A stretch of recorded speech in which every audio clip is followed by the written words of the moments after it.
Olá, tudo bem? Eu sou o André e este é o segundo vídeo onde eu falo sobre o meu livro de pranayama. Hoje eu vou falar sobre linguagem e atualização do conceito. Com relação à linguagem do livro, eu consegui durante mais de 37 anos dando aula de yoga adquirir um jeito próprio, um jeito meu de transmitir a aula. E o livro acompanha essa minha tendência, essa minha evolução.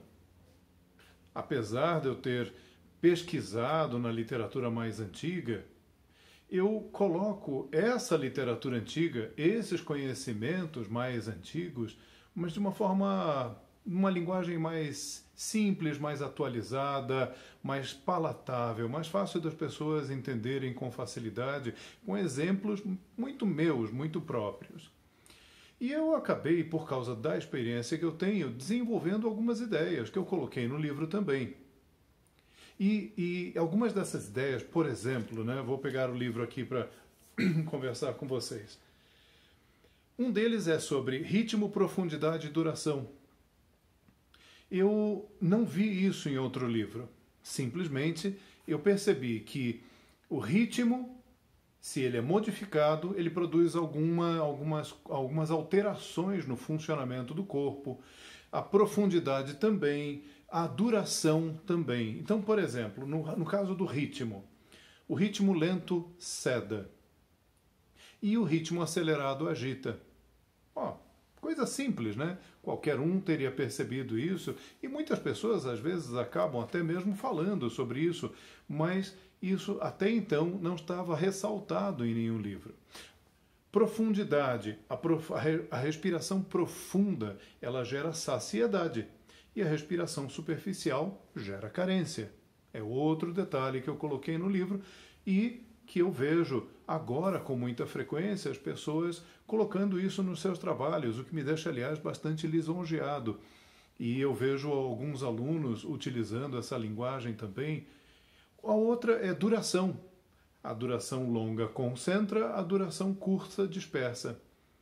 E dentro disso, e isso daqui acaba sendo a alma dos exercícios respiratórios, o grande truque de por que os exercícios respiratórios funcionam, e aí está separadinho ali.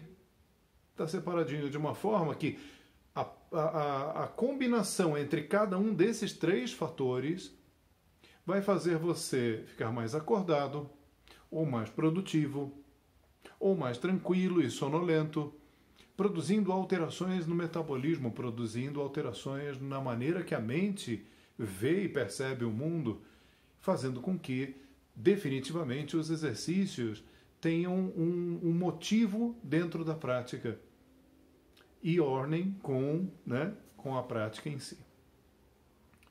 O outro elemento da prática, ele está relacionado com uma atualização que a gente precisa colocar aos pouquinhos nessa literatura. Esse meu livro precisa de uma atualização futura, com certeza, e ela foi baseada numa experiência que eu tive na Índia e confirmada de uma forma inusitada no Brasil. Quando eu fui fazer uma viagem para a Índia, há uns 20 anos atrás, eu recebi uma instrução muito curiosa de um professor indiano no Shivananda Ashram. E ele me falou o seguinte, ele me falou uma coisa simples, mas transformadora. Ele falou, inhale, prana out, né? Prana para fora. Inspire o prana para fora. Expire e o prana para dentro. Eu, fazendo a aula, falei assim, eu acho que eu não entendi direito. Provavelmente o indiano falou naquele inglês bem típico indiano e eu me atrapalhei. E aí, no final da aula, fui fazer uma pergunta, né? Falar, olha, essa parte da aula, você falou inspire e coloque o prana para fora, e expire e coloque o prana para dentro. E aquilo não me ficou nada claro, eu achei super estranho, quando ele me informou, né, que o prana não é o ar.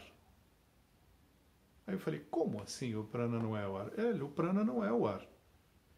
O que eu queria fazer com vocês, ocidentais, é descondicioná-los dessa respiração que vocês normalmente executam entre inspirar e colocar o prana para dentro, expirar e colocar o prana para fora, porque não são seus pulmões que vão trazer o prana para dentro ou para fora.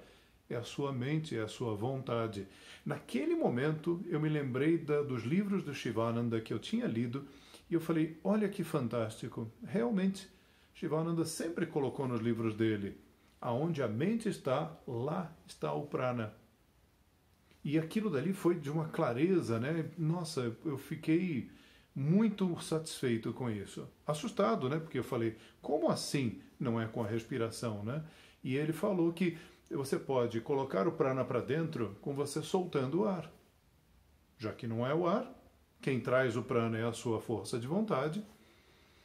E aí você pode trazer o prana segurando o ar nos pulmões. Você pode trazer o prana com os pulmões completamente vazios. Você pode trazer o prana para dentro do corpo inspirando. Então, pouco importa a respiração que você está fazendo. E aí, mais tarde, eu tive essa confirmação no Brasil, fazendo uma aula com o professor Carlos Eduardo Gonçalves Barbosa, onde ele chegou e deu praticamente o mesmo exercício. E eu falei, gente, eu já vi isso, eu já vi esse exercício, eu já vi. E aí foi a mesma confirmação, né? E de lá para cá, eu quero colocar isso no livro. Só que isso, obviamente, vai na contramão de uma série de outros livros de yoga, né? Mas essa informação acabou sendo necessária, porque o próprio Carlos Eduardo ele me fez pesquisar mais um pouco, e essa própria vivência na Índia também me fez pesquisar mais um pouco, porque me deixou com uma pulga atrás da orelha. Eu queria saber por que era desse jeito, e me foi trazida uma literatura, Yoga Vichaya, que é específico sobre respiração, e, enfim... Atualmente, a gente precisa trazer isso para a literatura, para as pessoas passarem a usar o pranayama de uma forma mais abrangente do que apenas respirar. E detalhe, não é que não tenha respiração no pranayama, mas a respiração é para controlar a mente, e com a mente controlada, você pode controlar o prana. Então a ordem é essa, não é que no assunto pranayama não tenha respiratórios. Os respiratórios, o Vayu Sadhana, a prática ventilatória, é uma condição para fazer pranayama. Por isso a gente treina bastante exercício respiratório. Tá bom? Bom, gente, agora vamos encerrar. Continue acompanhando. No próximo sábado estaremos aqui. E lembre-se, curta, comente, compartilhe e ative o sininho. Até breve. Jaya.